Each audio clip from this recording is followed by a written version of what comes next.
Everybody, can you hear me speak? Can somebody confirm that you can hear me?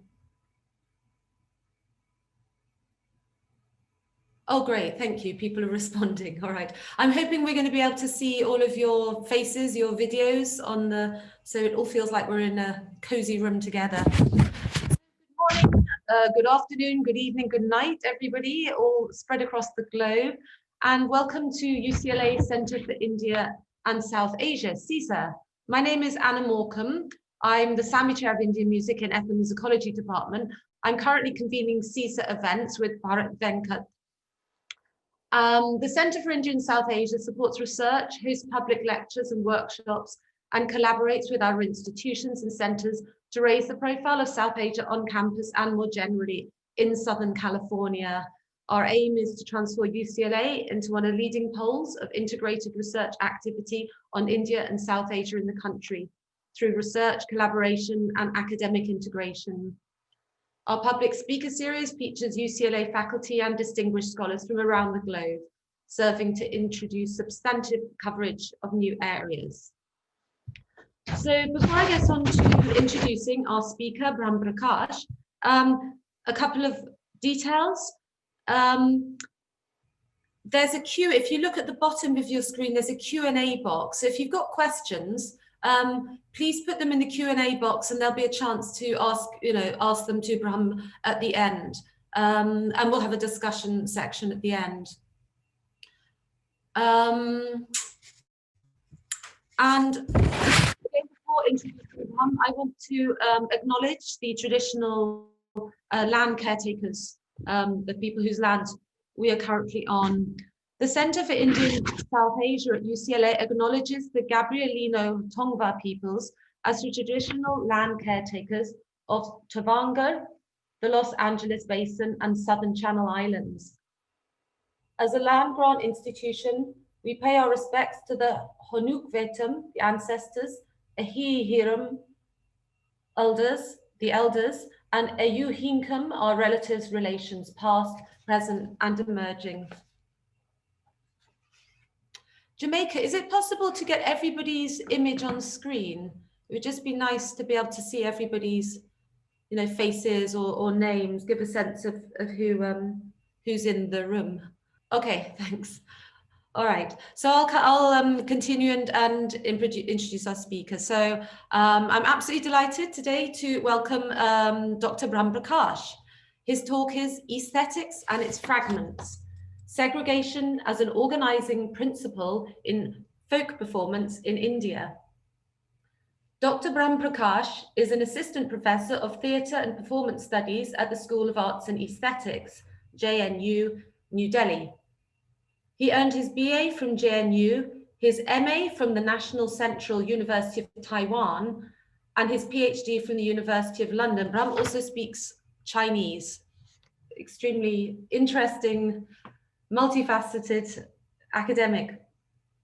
He is the author of Cultural Labour, Conceptualizing the Folk Performance in India, published by OUP in Delhi. This is a really pioneering book, analyzing caste and aesthetics in India, and it rethinks low caste genres and their performers and understands their aesthetics kind of on their own term and looks at the whole casteism of our very basic, pervasive aesthetic values.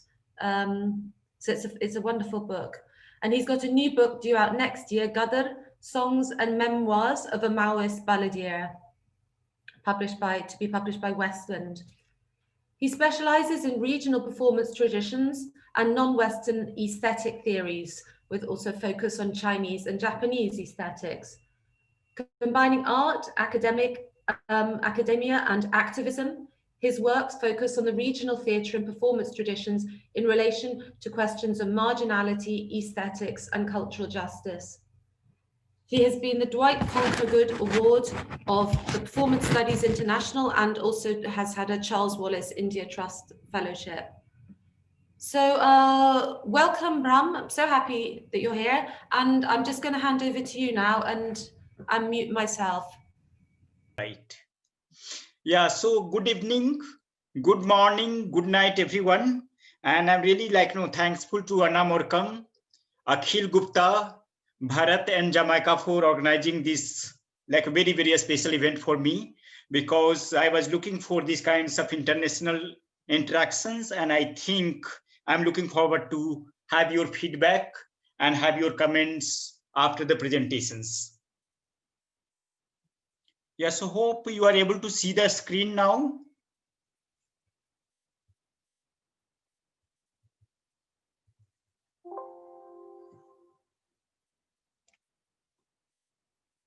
Can somebody just confirm me? Okay.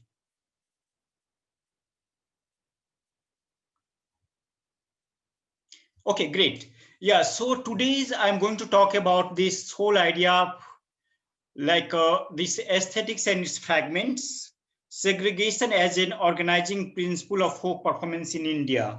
And of course, like if you see the title, then title is again a very provocative title, and but it looks quite unaesthetics to talk about segregation and aesthetics. But that was like very much intention with I'm going to discuss this whole thing, and the way this whole idea of the folk performance in India has been conceptualized, has been discussed and analyzed. So broadly, I have three things to do here. I'm planning to do three things here. I will try to demonstrate how does segregation becomes an organizing principle of Indian folk performance.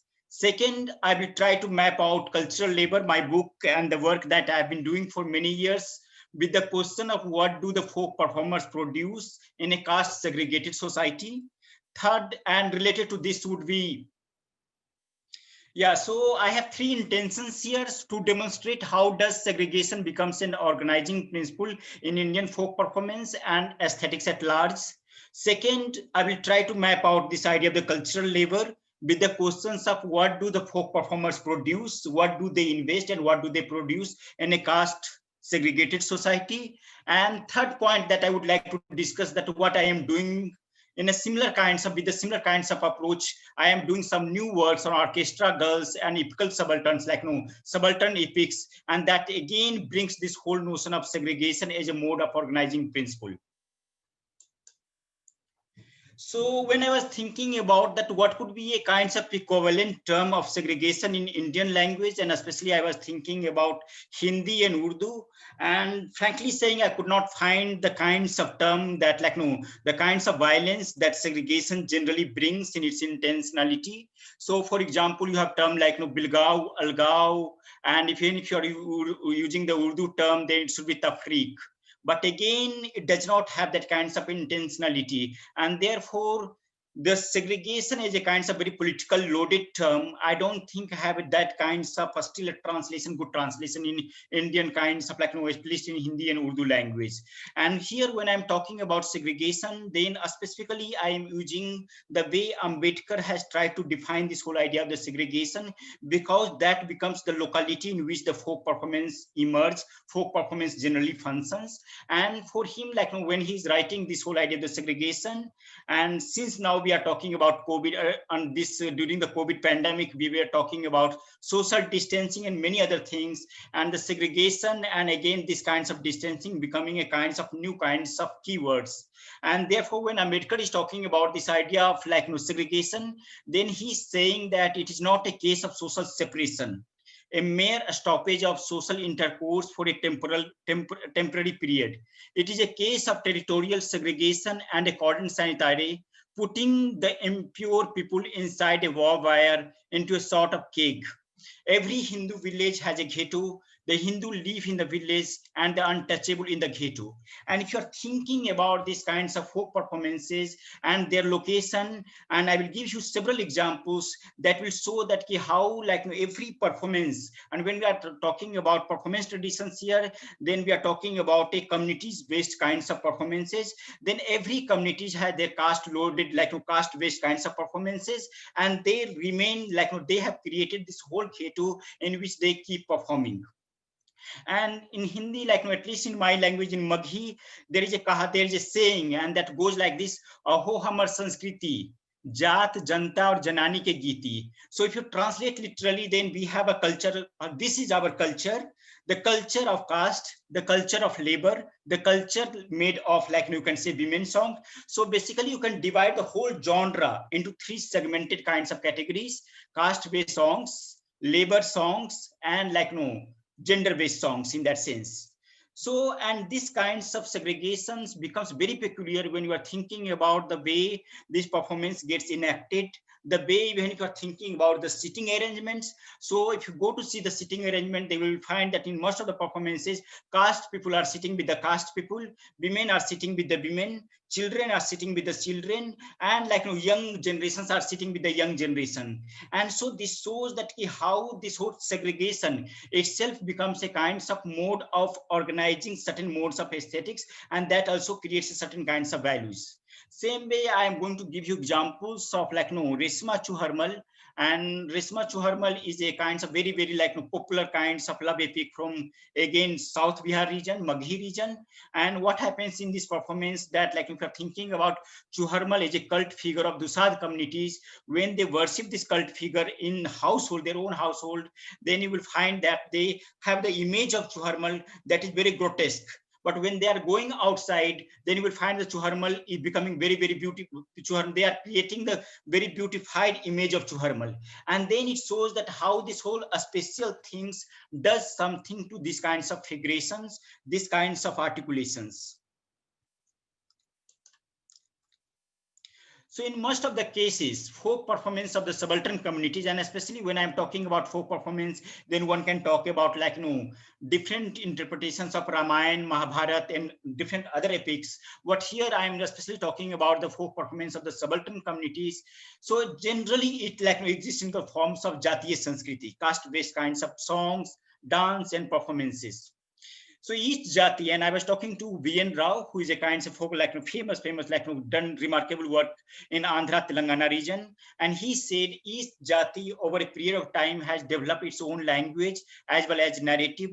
They have developed their own song culture and performance tradition. Each jati has its own distinction too.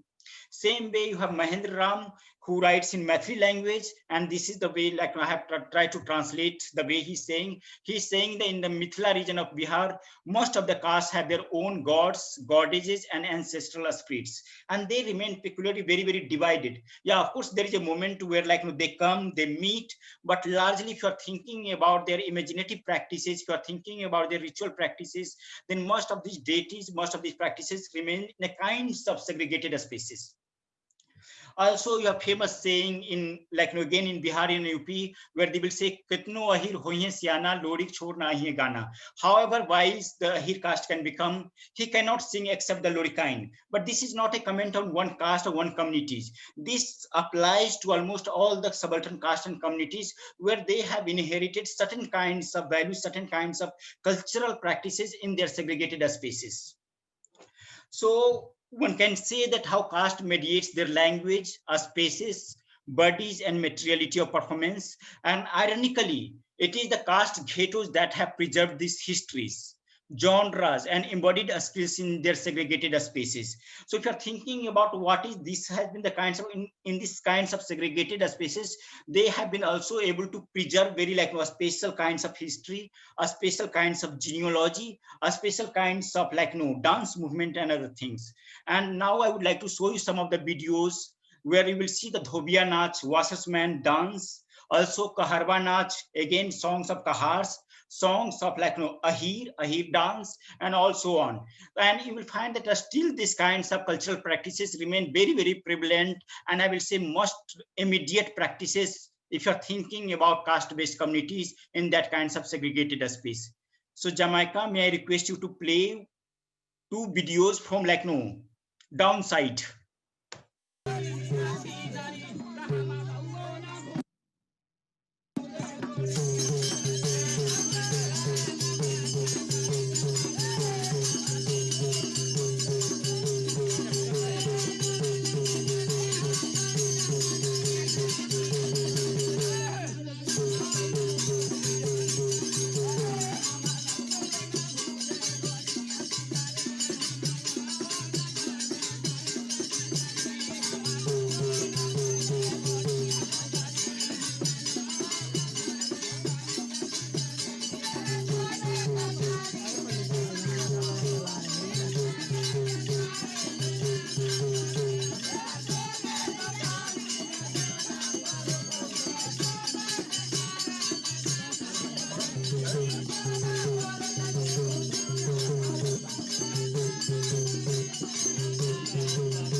Yeah.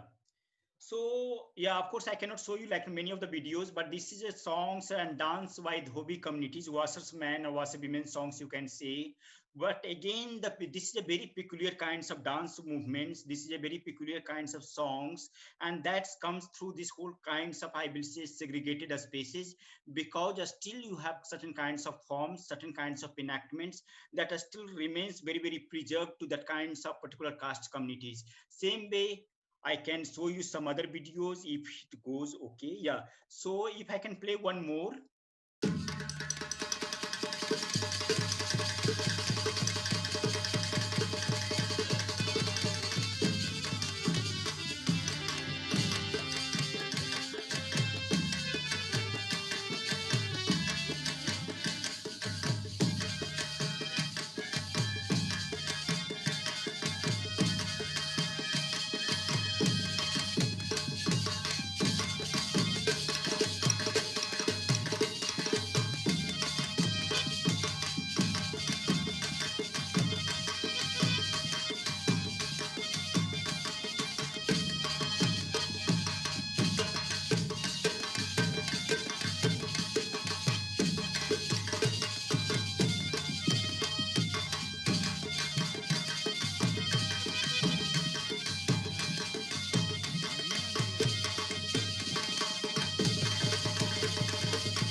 Yeah, stop this video. Yeah.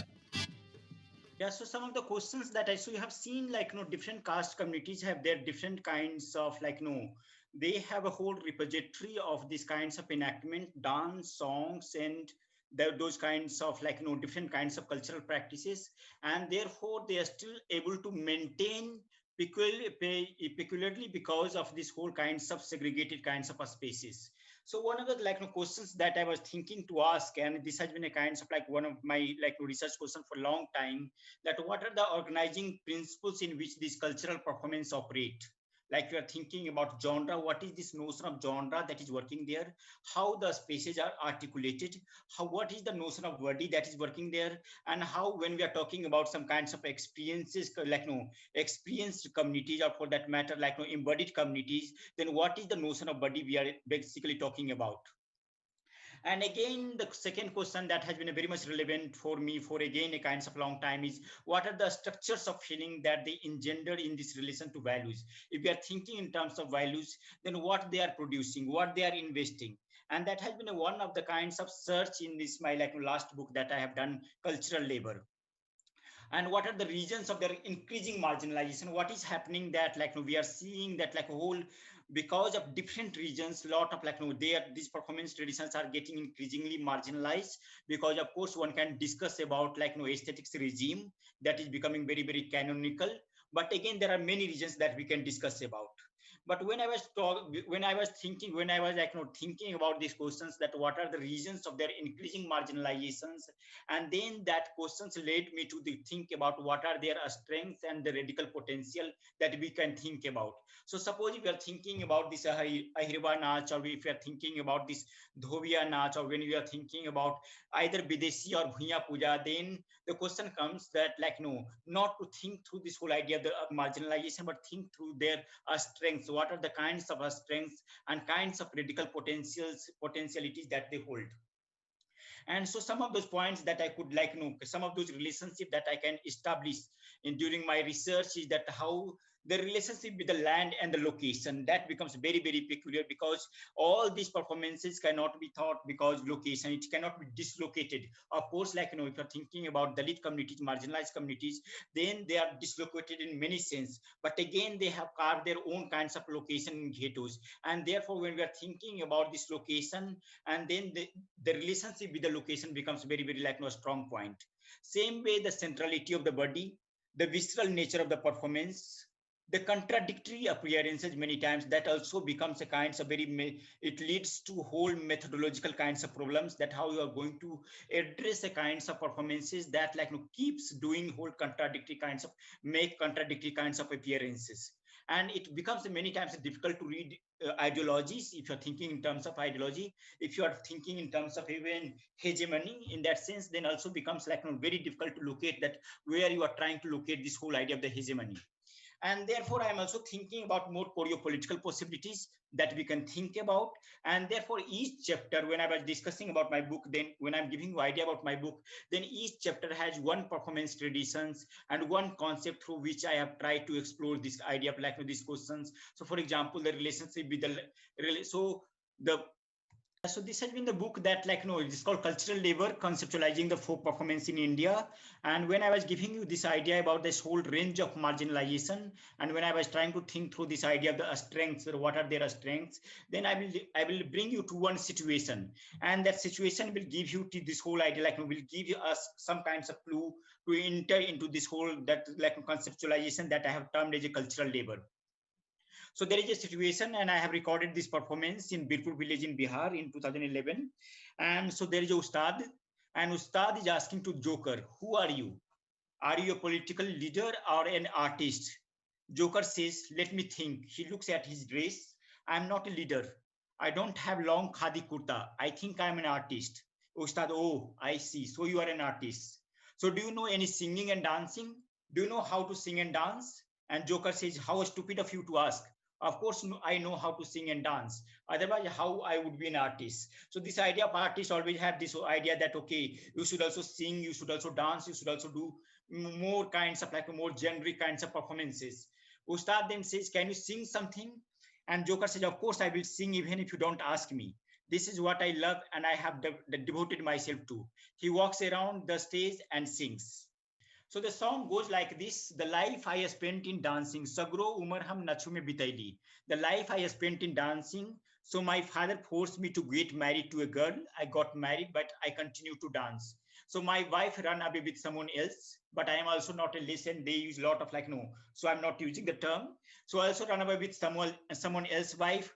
My wife bore a bastard kids. The kid also died. I had 2 acres of paddy field, an ancestral mud house. All have been washed away in the rains. Even then, seamlessly, I am dancing. So this idea of becoming infamous, dancing seamlessly, also becomes certain kinds of archetypes through which we can think about these performance traditions. So the way I have tried to conceptualize this idea of the cultural labor and through these kinds of strengths, what are the kinds of strengths that we are talking about, and how those strengths itself gets marginalized in these kinds of aesthetic regime. So cultural labor produces a set of meanings, feelings, interpretations, and associations for the communities, for the kinds of very segregated spaces. The association can be real or imagined. Feeling can be fake or genuine. The values can be enslaving or liberating or both. Many times they can be performance can be politically problematic but creatively very, very powerful. At a time, performers can become willing slaves of the powerful, and at another time they may subvert the power relationship. Folk performance is emblematic of irony, in which its strength becomes its imprisonment and its aesthetics becomes the regions of its marginalization. And this is why I say that as much as they are going to dance, they may create their own enslavement. So it is not that dancing is going to give you some kinds of social or cultural capital. If you are going to dance more, then there is a chance that you are going to get more imprisoned. You are going to get more enslaved. So this is also a chance that this is also a kinds of condition in which these performers are getting these performers are performing. So one of the conditions that we think about is that lack of freedom is the fundamental conditions of cultural labor. So how the lack of freedom becomes one of the conditions in which we can think about this notion of cultural labor. So what I have done, for example, when I'm talking about landscape and Bhunya Puja, then there is a Bhunya Puja performance, and Bhunya Puja means if you're translating literally, then it should be worship of land, worshipping land in that sense, or celebration of land for that matter. And how in these performances land becomes a very peculiar category. So land, they worship animals, they worship land, they worship their ancestral deities. But what is happening, that what happens to these kinds of performances when the land itself as a category gets completely marginalized? So if you're thinking about larger notion of Indian aesthetics for like many years, like no, and then you will find that this land as a category rarely appears in these kinds of aesthetics regime. But again, we are talking about like no agrarian society. We are talking about peasant communities. We are talking about agrarian laborers, the communities who are based on completely on the agrarian kinds of like no productions. But again, the question of land becomes completely marginalized, and therefore we will find that there is a lot of erasures happens in terms of like a relationship with the land. So whole relationship with the land gets completely marginalized. To that extent, you also have like work by Tagore, and Tagore makes a like a very interesting kinds of distinction. So he's talking about Krishi and Sanskriti, and he says that if you want to articulate or if you want to assert the Sanskriti, then Krishi or Christi, basically he's using the term Christi, Christi is definitely going to be marginalized. So I think somewhere this whole like modern aesthetic regime to that extent is creating these kinds of conflict, creating these kinds of erasure in which these kinds of performances are also getting constantly marginalized. So land and landscape becomes one of the category. And like when I'm talking about landscape, then I'm also trying to reclaim this idea of the landscape.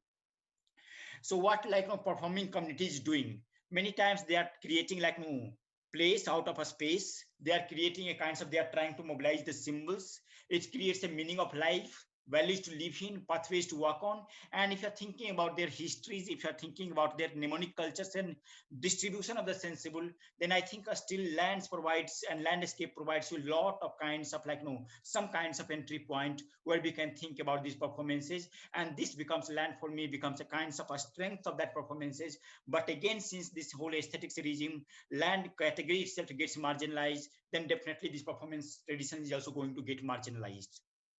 So this has been a one category that I have discussed. Second, then I move to this idea of the materiality, and the performance tradition I bring here is Videsya. And if you translate Videsya, then it can be translated as a theater of migrant laborers. Because if you know, like if you know about like Bhojpuri region, even Maghi region or Maithili region, for that matter, in Bihar and Uttar Pradesh states, then you will find that a lot of migrant, like they work in Mumbai, they work in Kolkata, they work in different cities. But during the wedding time and festival time, they all come, like most of them come back. And many times this community do their own kinds of performances. They create their own kinds of theater. And this is called Videsya, or theater of migrant laborers. And again, you will find that it has whole colonial history, that how colonial displacement, during the colonial displacement, Vikhari Thakur, like he become one of the figure who carved these kinds of Videsya performances from these kinds of like earlier performance, Launda Nach. So Launda Nach, like he brought out many of these kinds of segregated performance that I was talking about. So when he was trying to create Videsya, then in new kinds, he was trying to make a new kinds of intervention. So earlier you had all these performance traditions, but they were quite divided. They were quite segregated in their own spaces, their own places in that sense. So you had like Dhobia Nach, you had like Ahirva Nach. He's now trying to bring all these traditions together, and he's trying to create a certain kinds of synthesis. And Videsya becomes a kinds of synthesis in which like he was trying to discuss, or he was trying to bring this like very powerfully. He was trying to bring these issues of migration, issues of poverty, and many kinds of like different social reforms that you can talk about. But many interesting things are also happening here. Why I am using the term materiality for that matter? Because again, this whole Videsya, if you see the performance tradition and if you see the performance, then body becomes very like centralized. And if you see that the lower parts of the body takes the central role, and you have a lot of obscene songs, you have a lot of that kinds of songs that can consider many times visceral, can be considered very, very broadly. And what is happening? So earlier you have whole this landscape, you're thinking about this landscape, then you had this like Krishna, for example. So Krishna was a kind of bhakti cult, Krishna was a bhakti deity, but Krishna is also becoming Videsi. Krishna is now going to like becoming Videsi, and he's becoming a migrant laborers. So how the idealized kinds of figures are also getting materialized in that sense, with the kinds of certain kinds of displacement, with the certain kinds of new kinds of encounter. And you have like songs, some of those songs, and that one can read. You have like now like earlier So both sides, the people who migrated to Caribbean countries, like a lot of migration happened to Caribbean countries also. So now Caribbean countries, both sides were writing a lot of songs, and now we can put like no both sides of the songs together, and you will see the interesting kinds of dialogue is happening. But again, I'm not like no discussing those things now. But what I'm trying to bring that why, like for example, if we are discussing about Bihar and Uttar Pradesh and North Indian regions, then generally it becomes also like it's not just a backward economically backward region, it also becomes a culturally backward regions. Then one can ask that what could be the politics behind like making one region is a culturally backward region? What could be the politics? And one region we can find that like unlike Bengal, unlike Maharashtra, unlike many parts of Tamil Nadu, that kinds of like middle class could not take hold of the culture. Culture as a sphere still remains with the lower caste.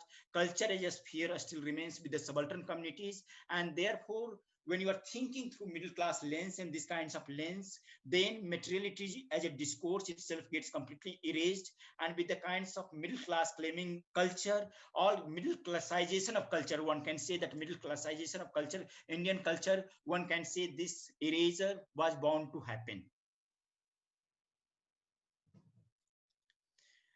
Then I bring this discourse like no, this again another category like no, viscerality. Again, viscerality I think is a kind of very like no, powerful. So either you are going to see, for example, orchestra dance, you are seeing Vidisya Nach, or you are seeing, for example, Dugola, and then the whole atmosphere many times becomes so visceral that suppose they are starting their songs with maybe one story of Ramayana and Mahabharata, but after one two stories, it will be like many times full of obscene remarks. Many times even they don't have like a language, it will be just a kind of visceral gestural movement that is happening between the performers and between the spectators. So many times you will find the lack of language is not able to take the shape, or maybe like no language has still not be. So like no, if you're thinking in terms of language, then still the articulation of language has not yet been shaped. It has still remained at the level of rhythm, still remain at the level of energy, still remain at the level of certain kinds of circulation of bodily kinds of enactments. So what is happening in this kinds of, and the performance I take for this chapter is called Dugola. Dugola is a kinds of like no singers where like two singers or four singers come and compete to each other in a kinds of very open space, and you will find that it's becoming kinds of football kinds of match where whole village will come and support these kinds of performers. So we'll find that like no whole like two sides are coming together, they are trying to create a zones, it becomes a kind of again visceral zones, and they are trying to create goals on each other. And many times what happens in terms of performances and songs also, that these like if you see their songs, then they will mix light with death with erotica, desire with disgust, food with decayed flesh, and belonging with displacement at the sensational and excess level. And this is the excess again that I think that aesthetic regime or kinds of like what I'm saying, that aesthetics and its fragments, aesthetics, the canonical aesthetic regime is still not able to accept this kinds of viscerality, where like a lot of obscene, lot of bodily kinds of enactment is becoming a part of the performance. It questions the category as a convention, it does not follow any categories and conventions. It produces shock and sensation beyond language. Many times it goes beyond language, and then it operates at the meta language.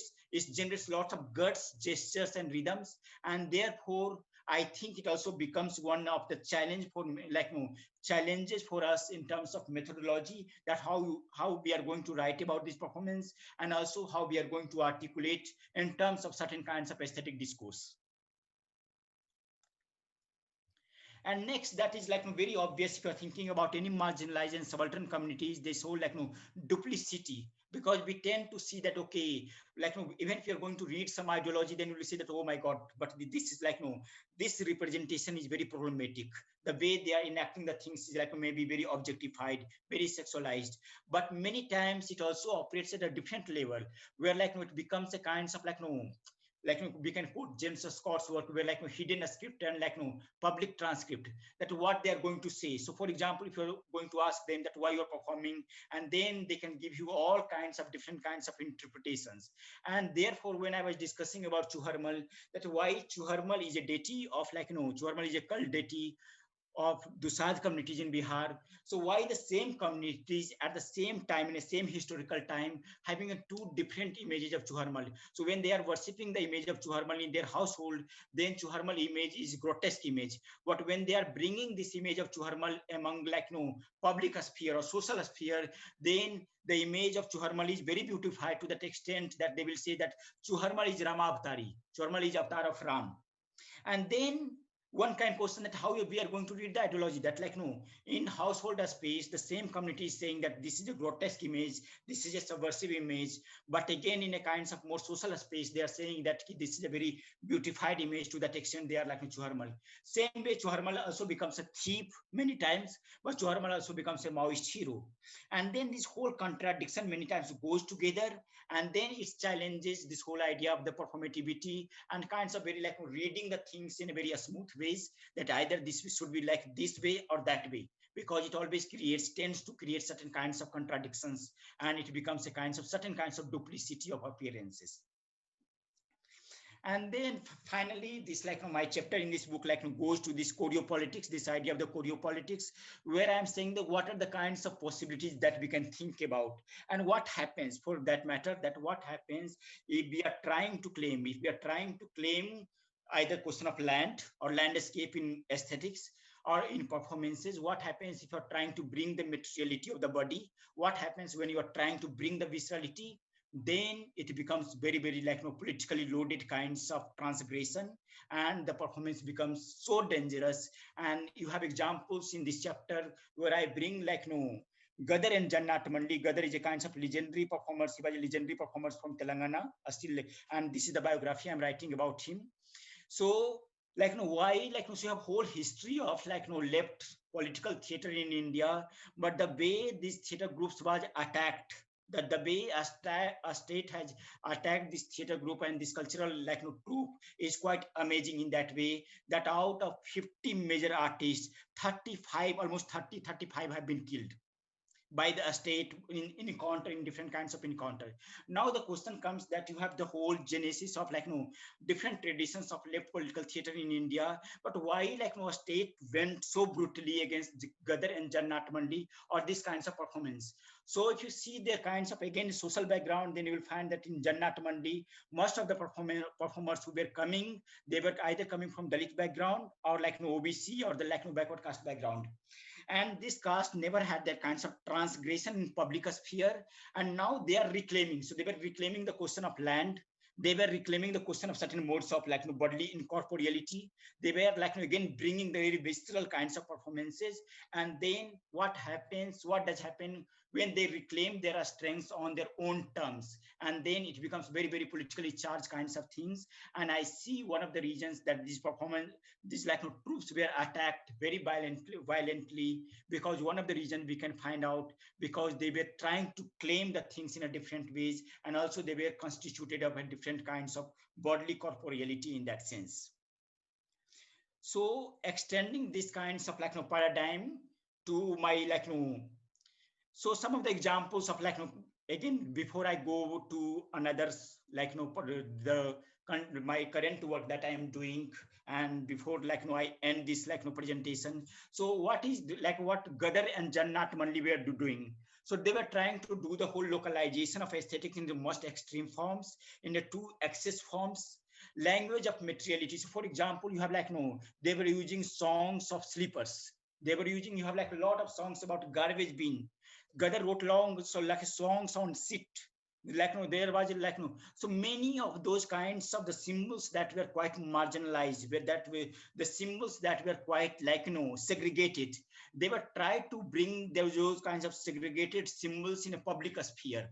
And public, you can say we can say that how Brahmanically inscribed body politics of society and a state for that matter could not digest that kinds of enactment, and therefore one can find that attack was becoming very, very brutal in that sense.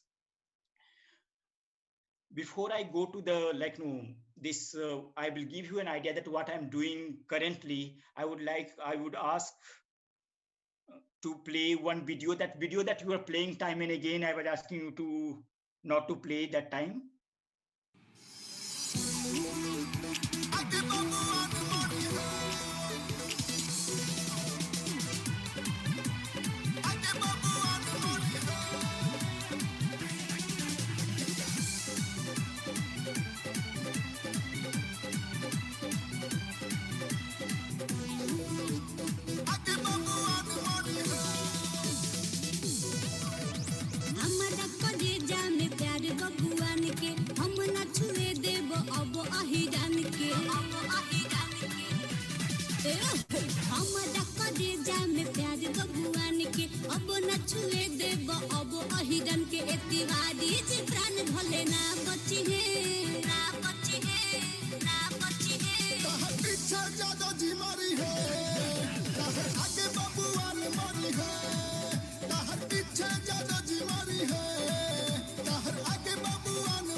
Yeah, so the current work that I'm doing is like, it is on orchestra dance or orchestra, and these like, girls you are seeing dancing. Many times they are called like, they are like, they are called orchestra girls. Many times they have different names also.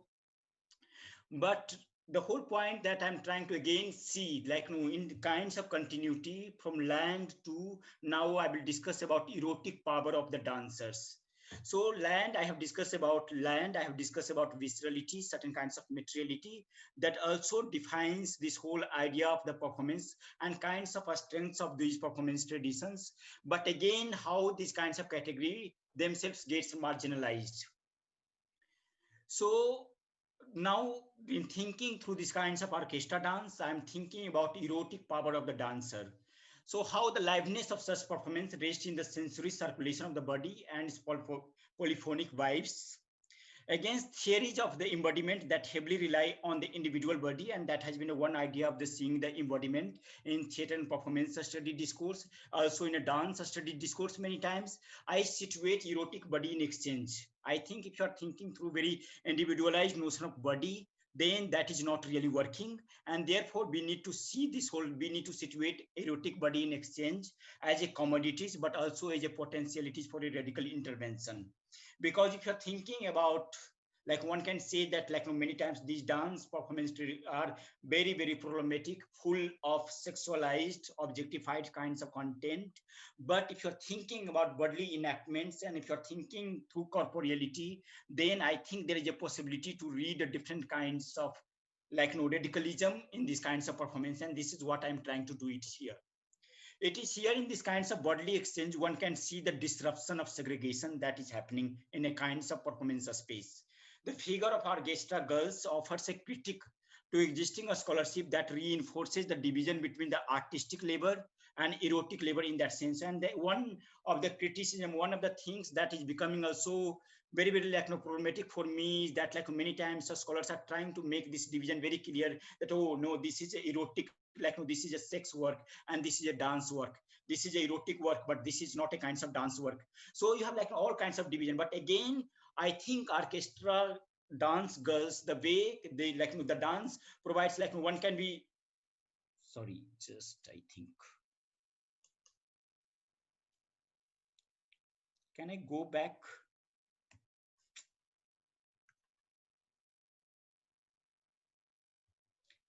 Yeah, sorry, yeah, it is here.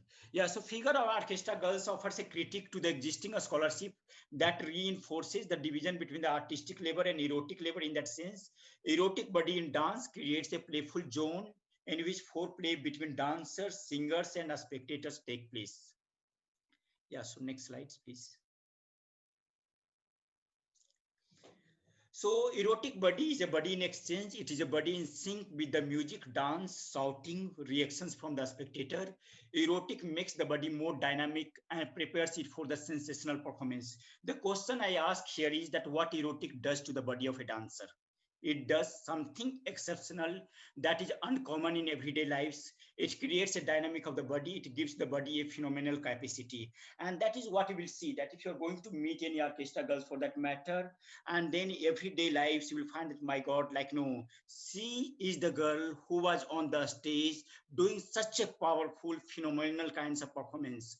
So there is something that, like, no, one can say that, okay, this is a kinds of some kinds of skills, some kinds of training and things like that. But again, apart from that, there is some kinds of power that, like, no, erotic does to the body. And in that kinds of situation, we are able to see phenomenal, like, no, that kinds of phenomenal exceptional body in that sense. In many cases, they may start their career as a singer, and it is also like, and therefore this whole challenge, that are we going to take them as a kinds of sex worker, either they are like, no, dance worker, either they are a kinds of cultural workers. So what are the kinds of categories we are trying to impose in terms of our scholarship? And in many cases, what is happening in orchestra girls dancers, that they may start their career as a singer, and I've seen, like, no, at no, like, no, a few examples where they started their career as a singer, later they become erotic dancer, and now they are running, like, no, they are having like whole sex work. kinds of like profession, and then it becomes like many times these things are quite like merged, quite so much mix, that I think it is quite difficult to find that kinds of very separate kinds of things, that okay, this is a sex work and this is a dance work. Similarly, one can be professional dancers on the stage and professional sex workers off a stage. Again, I have in examples, I'm basing my arguments based on some examples. So it is the risk and sensation involved in the dance that gives the dancer the erotic presence.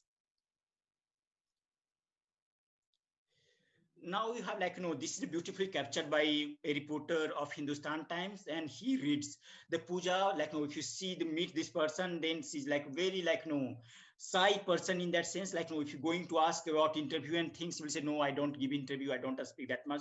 And now see the puja on a kinds of like, orchestra stage. Puja moves like a moth on the wooden stage as a disco lights, pink, violet, and orange race to catch her flight. She dances like she does not care. No, not about the man on the stage showering 50 notes on her, not about her relatives who lives nearby, not about the friends expecting her in Mumbai, not about her daughter left unattended in the airless green room. Dressed in a pink choli, black slip beneath it, and a matching sleeper lehenga prominently displaying her black underwear, she spins, slides, and sastyas to the song "Raat Diya Buta Ke Tumne Kya Kiya."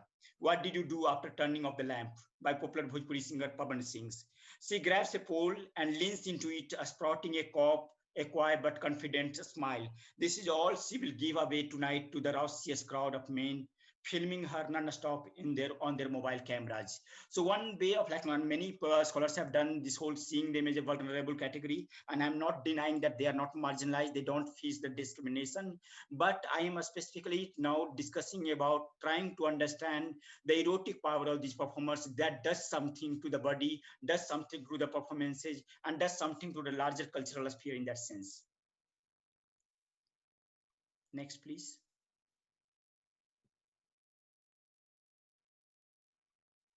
And I'm drawing from like theater scholar Lite, where she's like saying that how she makes a difference between this whole semiotic body and phenomenal body. And whole idea generally, at least in theater scholarship, has been to read these dancers or these kinds of theater practitioners through certain kinds of semiotic kinds of readings.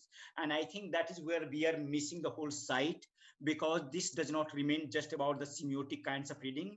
And the way she argues, like Lite argues, that in her view, it is the semiotic body which brings forth the expression of suffering, while the phenomenal body does not suffer. And therefore, one can see many times that once the person is going to the stage, and that I have also like wrote in this Videsya chapter, that like if you ask them, then they will say that like a stage is a battlefield. And if you're going to the stage, this whole idea is that you should not be like attacked, and therefore whole attention, whole power, the kinds of like the body assumes a different kinds of power, body assumes a different kinds of energy, and at least we can make some kinds of connection through these kinds of erotic body. And I'm trying to read this whole idea of the erotic body through Tejaswini Niranjana's work, where she is saying that how voice offers us a novel framework. And she is saying that like she's working on this Caribbean music, where she asks this question that what do we hear when we hear Chutney Soka? So how in these kinds of like music, many times you are not just listening the music also brings the body. When you are listening the lyrics, then lyrics is full of the kinds of like corporeality. Like again, language is full of that kinds of bodily kinds of encounters. And therefore when we are trying to read these performances only through the body and only through the certain kinds of individualized bodies, then I think that is not giving us enough kinds of like exploration in that sense. So Niranjana's conceptual framework can be extended to gesture, music, light, and other signification, because if you're going to listen these Bhojpuri songs or Maghi songs or that kinds of songs for that matter, you will find that like songs are full of the bodily kinds of enactments. Like there is a certain kinds of onomatopoetic kinds of like sounds that appears in those songs. So I see the formation of erotic in these polyphonic exchanges that happens through body, voice, music, gestures, and lights. So lights can also brings this body, gestures can also brings this body, and they all contribute to the certain kinds of formation of the erotic. So I think, yeah, with this like this presentation, I will stop here and would love to have your feedback and question answer session. And I'm really sorry for these kinds of like inconveniences because of technology and all these kinds of things that like time to time I was facing. So yeah, sorry for that. But thank you so much for becoming part of this presentation. Thank you so much, Brahm. If I could have my camera on. Thank you so much for that incredibly stimulating talk. It's just so many ideas, so many things packed into there. I wouldn't know where to begin. You've really raised a lot of questions. Segregation, the middle classization of culture, I know exactly what you mean.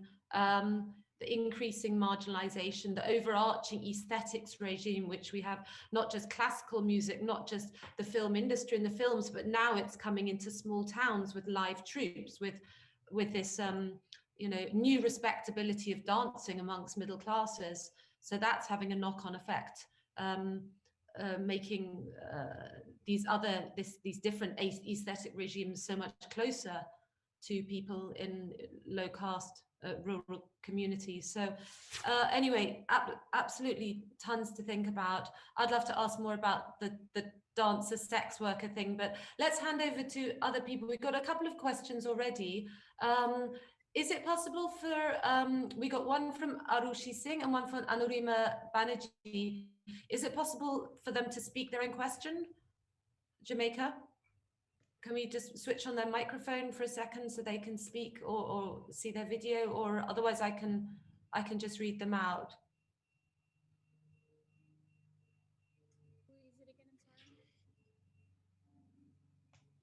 I didn't catch that, Jamaica.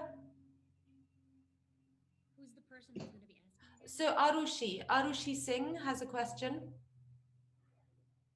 And then Anurima has posted a question in the Q&A. Oh my God, all okay, I see all are here. So if we start with Arushi. Yeah. And if the camera can come on, that'd be great. No, I don't think I have the camera function. Never mind. But I'll just ask the question. Thank you, Brahma. It's so good to see you. And also thank you for today's presentation. The question that I had, and I guess I asked this question a little before you got into talking about the performance of the erotic body, but perhaps you could talk more about, if you could talk more about the performance of gender in Dhobia Nach or Laundia Nach and how that relates to your larger idea of aesthetics of segregation. Thank you.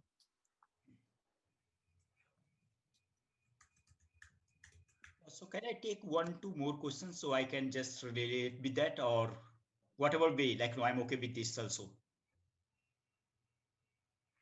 Shall I answer first? Why not answer that one? Yeah, and then we'll go to the next one. Yeah, so delighted to hear you, Ayushi, after a long time, I think. But yeah, that's so great to hear you and good that you are part of this conversation. Yeah, so coming back to your questions that how it relates, this whole idea of the gender and segregations relate to these kinds of performance traditions, and that has been a very peculiar kinds of, I will say not peculiar, when I have done some studies in Telangana and some of those regions usually considered not has been seen that kinds of middle class kinds of entrenchment of the cultural kinds of scenario, and you will find that still these kinds of subaltern communities are still hold this notion of culture in that larger sphere. So what is happening in these kinds of segregation? So Dhobia Nach, when I'm saying Dhobia Nach, is not just about one community is dancing. Dhobia Nach is about particular kinds of body movement, particular kinds of songs that comes through certain kinds of experiences, professional or occupational experiences of that communities. And therefore, because it comes through these kinds of very segregated kinds of spaces, segregated kinds of work, for example, why the Dhobi community should only do the Dhobia Nach, or Ahir should only do the Ahir Nach. But that is the way, at least the communities, because, and that is the whole, it becomes very, very contradictory that how segregation itself becomes a kind of able to preserve certain notion of culture. So Dhobi is able to preserve their own kinds of culture, own kinds of bodily enactments. So now maybe the new new generation of the communities are going somewhere, they're working as a migrant laborers, but again they're coming back and doing the same dance. Same way you have seen Ahirva Nach.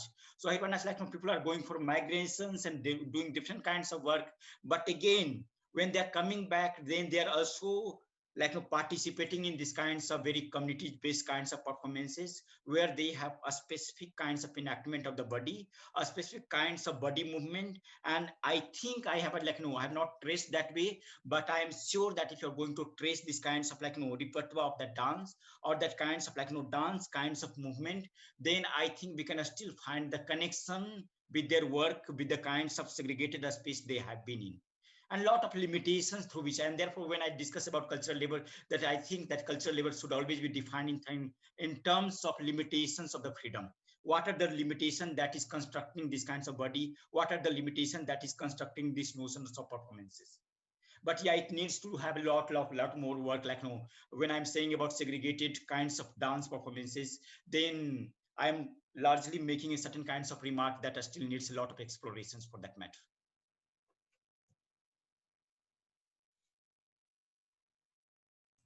And Anurima, can you, Jamaica, could you unmute Anurima? Hello, can you hear me? Hi. Yes. Yeah, so glad to hear you, Anurima.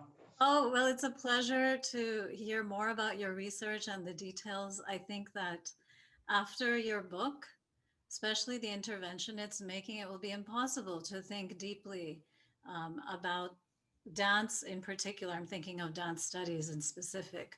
You know, your intervention makes so clear how central caste is, even when it's regarded either as an implicit force or so pervasive that it's even normalized as a kind of matrix through which we look at these kinds of performances. So thank you for that. This is such important work. I did want to ask one question about the gender politics of, for example, the art. Whoops. Sorry, I missed that part. Sorry, can you hear me? Yeah, I can hear you. Yeah. Okay. So I did want to ask you one question about the orchestra dance in particular, having seen the video footage there. I'm curious to know, the erotic can have its own inherent potential for creating a certain kind of, let's say, politically aware female body. At the same time, I'm also curious about the ways in which this erotic power is inevitably put in service of patriarchy. Yeah. Especially a heterosexual, deeply heterosexual patriarchy, heterosexist. So in ways that, you know, I'm curious to know how you account for those double positions of the position of an erotic female body to actually contest patriarchal values and norms, because it moves away from the ideal constrained modest female body.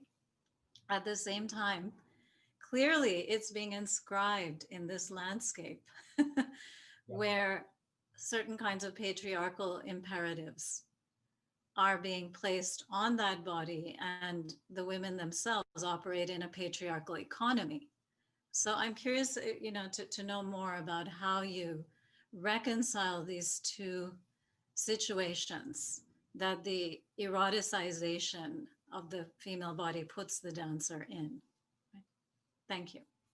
Okay, great. Yeah, in fact, this has been a kinds of central questions, because whenever you are thinking about these performances, then of course, very objectified, very of course, in service of men, they are the a audience, they are the spectators, and for whom this performance is getting created, and this production is happening. Also, this whole circulation on YouTube or mobiles and all these things has been very much part of kinds of male desire and male kinds of certain kinds of satiating male desires kinds of performances.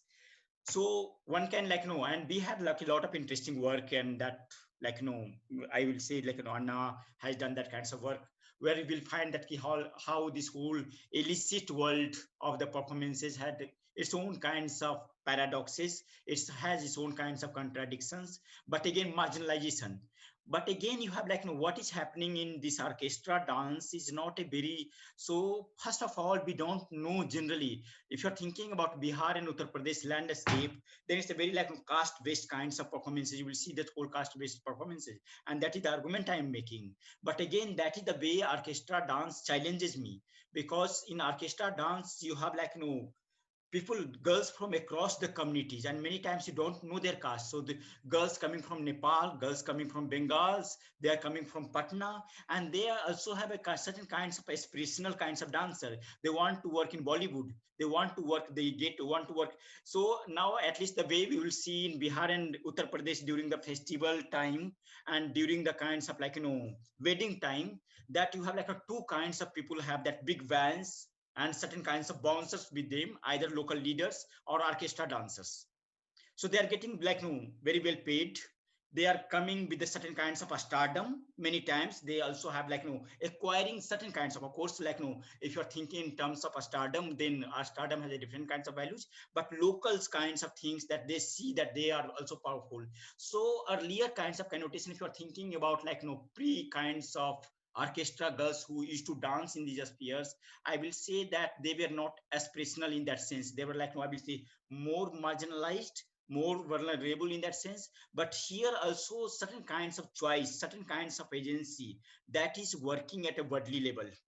So having like accepted this whole kinds of like problematic kinds of representations in terms of sexualized, objectified kinds of things, when I'm reading, trying to read certain kinds of reading radical potentials, then I'm again drawing from Tejasvi Niranjana work, where she has done remarkable work on Dupati, that like Caribbean dancer and singer. You also have Rihanna for that matter, where like one can see this whole representations in a, for example, very like sexualized and that way. But again, if you're thinking in terms of certain kinds of viscerality, if you're thinking about certain kinds of energy that they are able to generate, and certain kinds of bodily kinds of things that one is able to generate, I see there can be a possibilities. And if like some kinds of intervention can be made, then I think there is a kinds of radical possibilities that can happen through these kinds of bodily enactments. So if you are thinking in terms of certain kinds of like bodily enactments, they are bringing energy, they are bringing, or certain kinds of articulation they are bringing, I will say that like body is speaking there. Like many times it is not just a kinds of somebody wants and therefore they are doing. Many times they are also asserting their dance in a very like interesting way. But if you are thinking in terms of like politics of representations, then that becomes problematic. And therefore I say that like this dance can be and this performance can be politically problematic but creatively very powerful.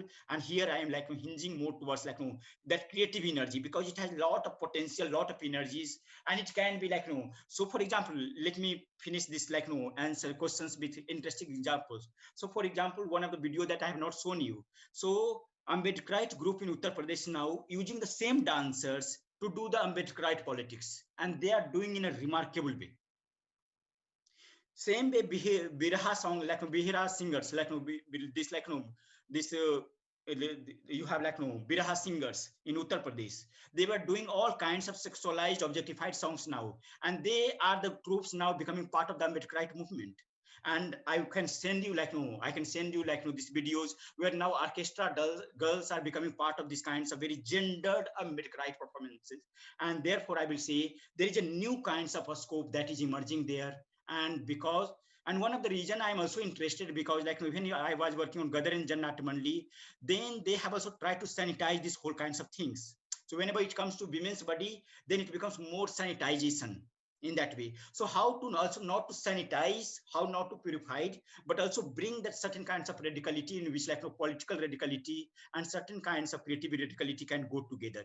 So that is the kinds of like yeah, a space I'm looking for. I don't know to what extent it can go ahead, but yeah, there is certain kinds of possibility that one can think about. Thank you, Anorima, for your question, and Brahma, fantastic answer. That's, I wanted just to interject before going to the next question that I think the whole idea, I mean, the epitome of the class, caste, gender, these regimes, which, as Anorima, you put it in such an eloquent way, you know, either implicit or explicit. The word vulgarity, you know, it's such a potent word, vulgarity or crudity, because you get a lot of sexualization now in respectable, you know, upper class dance, not yet in classical, but in the popular sphere or avant-garde. And there's a huge, you know, whether something is erotic and artistic or it's vulgar, you know, this is about class and caste. So I think it's really interesting you're trying to break through that. I mean, I was looking at that in terms of just, yeah, well, sheer hypocrisy, labor livelihood of bar dancers. But I think to try to break through into the sense of its actual power, whether it's there's a creative energy, which is erotic, but it's not just erotic. And yes, it's all in patriarchy, but it's also incredibly subversive. So it's such you know, radical potential. What a great way to look at it. So I think it's really important to break through these sort of frameworks we are sort of still in. And it's really difficult because we're just, you know, if you're from a middle class, upper class background, whether you're Indian or a foreigner, you know, these aesthetics are just drummed into you of what is good and what's not good and what's artistic and what's beautiful. And it's so, well, visceral to use your word. So that's what I really love about the word, that your work, the way you're, you know, you're disrupting, you know, people, to challenging us to look in different ways. And actually that's what we should be doing if we're ethnomusicologists, anthropologists, or whatever, something similar, because the whole point was to be looking at, I think it was 1960s, people were talking about looking at music on its own terms, you know. So maybe you could look at it coming from upper class backwards, saying this is vulgar, this is awful, but there are all these people enjoying it, and how are they enjoying it, and why are they enjoying it? I mean, I remember confronting that when I started to study Hindi film songs, and at that stage, that was still the 90s. The discourse in the Western countries and in your more elite parts of India was that they were vulgar and crude and low art and, you know, not proper art and so on. So anyway, I think it's really interesting. Can I You're just digging. just give one very short examples, just to because this was a very Please. pertinent question. That yeah. So even if you see trace this whole migrant histories of from Bihar and Bhojpuri region especially, and the people who now went to Caribbean countries, the same dance performance, same vulgar sexualized dance performance have got a kinds of asserted in a kinds of more gendered point of view. And the way now the generations are dancing there, the who migrated during the colonial period, they are dancing, they have completely reclaimed those kinds of dance practices, either mati core or either these kinds of erotic kinds of field. But yeah, here of course it is just still in a very they are doing in a patriarchal setup. But I think these kinds of creative potentials can be tapped also in a kinds of assertive kinds of context, and that is what has happened in the Caribbean context in a larger way. Yeah, and that bringing in the Caribbean, I mean, it's just so interesting. And now you're talking about Ambedkar, you know, Ambedkarites, because Ambedkar was absolutely disapproval of this kind of, then it was exploitation. So again, you're looking beyond the exploitation to creative and radical potential. Anyway, I don't want to hog the mic. Anorima is just saying, can we have a follow-up? There's, you know, what is the radical potential here? Well, Anorima, why don't you come back to that? Then we got another question, Nafisa Saeed. Anorima, you want to speak again now? Or do you mean a later follow-up? Okay, happy to wait. All right, Nafisa, let's have your question.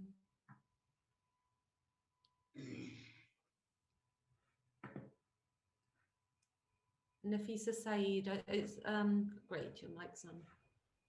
Hi, I just had a quick question. You spoke, and it might be related actually to what Anurima is asking, but you spoke about the power of lyrics. And I was just wondering, in terms of production, do you find the performers writing contemporary? Hello? Sorry, I missed that. You're breaking up a little bit.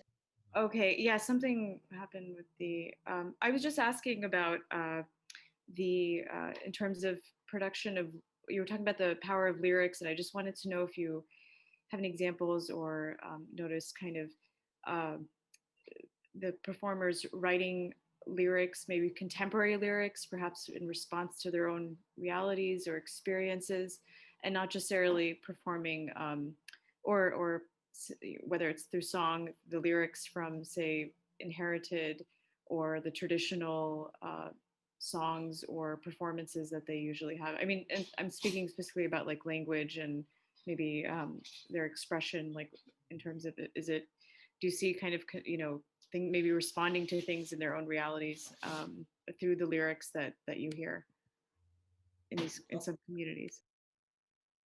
Yeah, I think I got your point. Yeah, so yeah, in fact, like no, it has been like very contemporary, many times very, very contemporary kinds of performances, like no, contemporary kinds of lyrics. For that matter, they were writing all these very jingoistic kinds of songs about Kashmir when this whole thing was happening in Kashmir, about all kinds of stuff. So about Kashmir, about like about Modi, about like all different kinds of things. So these are the kinds of also very like becomes many times very charged political kinds of performances many times.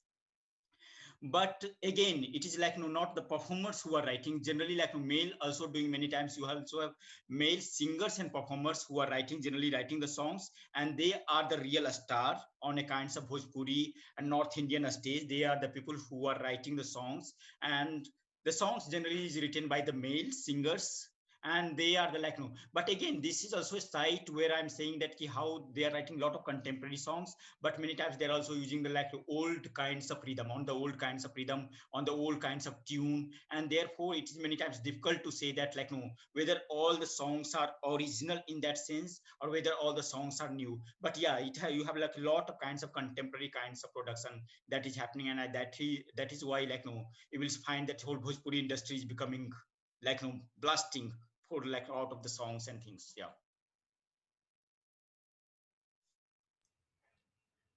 I think we should be wrapping up, but Anorima, please, let's have your response, because I can't see any other questions. So let's have your follow-up.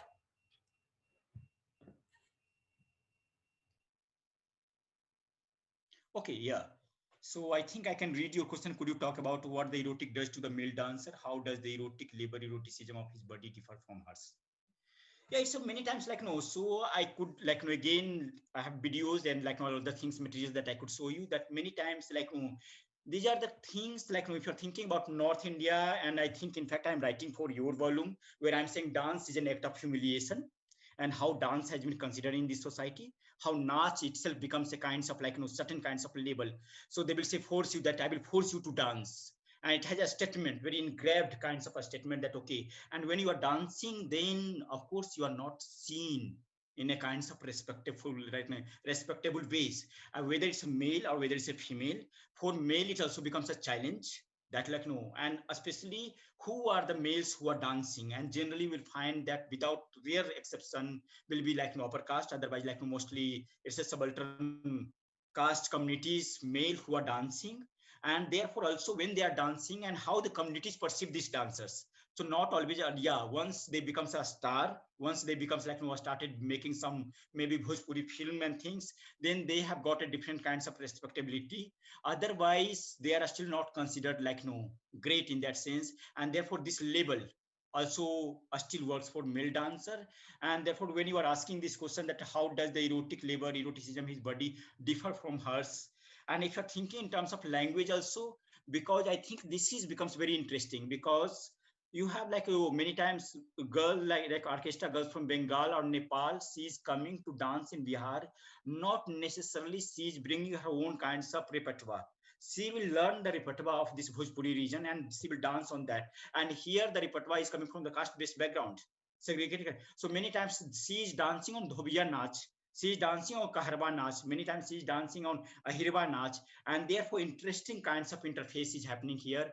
And therefore I will say that it would be quite difficult to make that kinds of like distinction between male dancers and female dancers. Of course both get sexualized, makes it a very sexualized kinds of performance. And of course like for female it becomes another kinds of like other kinds of like it creates other kinds of meaning, and for female it creates another kinds of meaning. But I think that they are dancing itself becomes a certain kinds of defamation, like they are defaming themselves.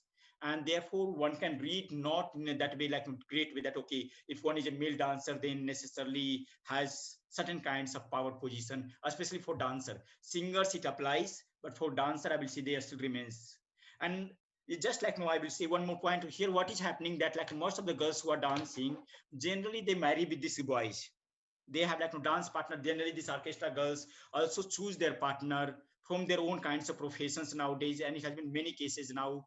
And generally we'll see that they are either living as a partner, either they are married. Even they are married, then nobody is accepting their marriage. Like the point is that even they have done some kinds of marriage ritual, society is not accepting that marriage ritual as a marriage is a marriage. And therefore it becomes also very different kinds of living styles and things. And one can read these kinds of also off a stage kinds of their kinds of like off a stage kinds of relationship, also quite interesting way shaping some different kinds of domain. It becomes also very like liminal in that sense.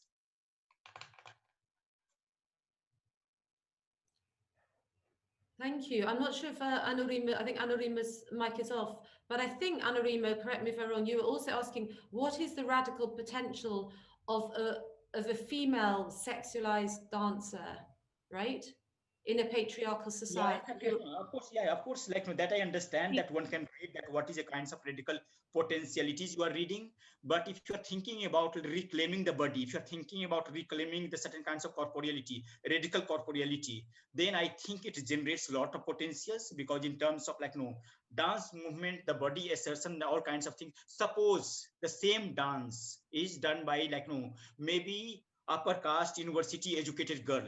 I'm saying the same dance. I think it will be read in a different ways. Yeah. It will be read in a kinds of like more with the certain kinds of radical corporealities. And I think I am indicating toward that kinds of radical potentialities where energy, circulation, exchange is creating certain kinds of zone that has certain different kinds of reading. Thank you so much. Oh, did you want to respond, Anurima, quickly? Because I think we should wrap up. Or I heard No, that's fine. I just want. I'm Yeah, okay with that. Yeah. I just wanted to clarify that point. So thank you very much. Appreciate it. Okay, so thank you so much, everyone. Thank you so much, Brahma. Thank you, Jamaica, for handling the technology and setting everything up so efficiently. Incredibly stimulating, just always your work, Brahma, packed full of ideas. So I'm sure we'll have many more conversations. So thanks so much, everyone. Our next talk is, oh, hold on. Let me just tell you when our next CISA event is. I have my spreadsheet.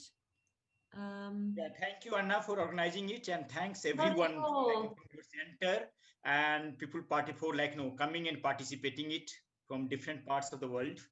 And yeah, really like interesting questions, quite provocative questions, and I needs a lot of time to think through those questions and make me like to reflect on many things. So thank you so much. Thank you. And our next talk is next Monday, 10 a.m. Los Angeles time, the same time. And it's Sienna Craig. She's actually talking about, we'll move to the Himalayan world and Himalayan peoples in New York. She's got a book out on that. Thank you so much, everybody. And stay safe and see you all soon, I hope.